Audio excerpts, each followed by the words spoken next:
for example, but according to French terminology, we should be talking about the marvelous in Ariosto.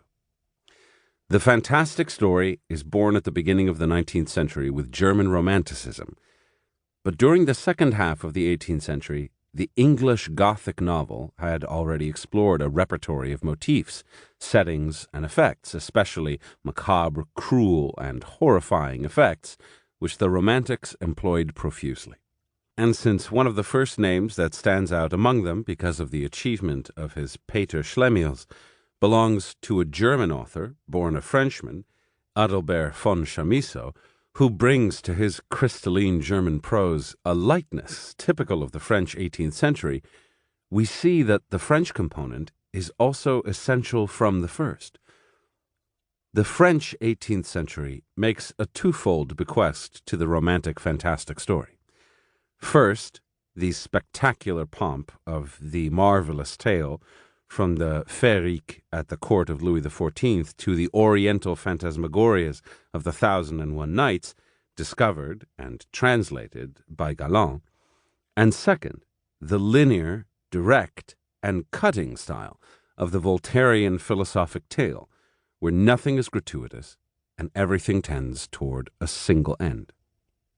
If the 18th century philosophic tale had been the paradoxical expression of illuminist reason, the fantastic tale is born in Germany as the open-eyed dream of philosophical idealism, with the declared intention of representing the reality of the interior, subjective world of the mind, the imagination, giving to that world a dignity equal to or greater than that of the world of objectivity and of the senses.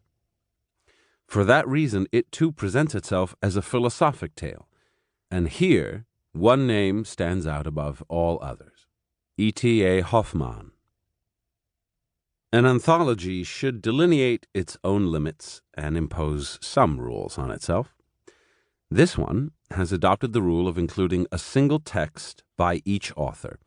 This rule is particularly cruel when it becomes necessary to choose one story to represent all of Hoffmann. I've chosen his best-known tale because, we might say, it's an obligatory text, The Sandman, where the characters and images of tranquil bourgeois life metamorphose into grotesque, diabolical, and terrifying apparitions, as in nightmares. But I could also have oriented my choice toward other texts by Hoffmann that almost completely lack the grotesque, the Minds of Galoun, for example, where romantic nature poetry attains the sublime by means of the fascination of the mineral world. The mines young Ellis sinks into, to the point where he prefers them to sunlight or the embrace of his wife, constitute one of the great symbols of ideal interiority.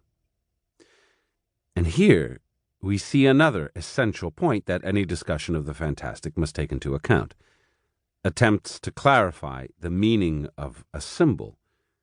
Peter Schlemiels' lost shadow in Chamisso, the mines where Ellis becomes lost in Hoffmann, the street of the Jews in Achim von Arnim's Die Majoratsherren, do nothing more than impoverish their rich suggestiveness. Hoffmann accepted, the great works of the fantastic genre during German Romanticism are too long to be included in an anthology that seeks to offer the widest possible panorama. A length of fewer than 50 pages is another limit I've imposed on myself, and it forces me to give up some of my favorite texts, which have the dimensions either of a very long story or a novella, Chamisso, about whom I've already spoken, and his short novel Isabel of Egypt, the other beautiful works of Arnim, and Joseph von Eichendorff's Memoirs of a Lazy Man. To have offered a selection would have involved contravening the third I'd established, to offer only complete tales. I made one exception: Potocki. His novel, manuscript found in Saragossa, contains tales which, despite being rather interconnected, enjoy a certain autonomy. If we consider the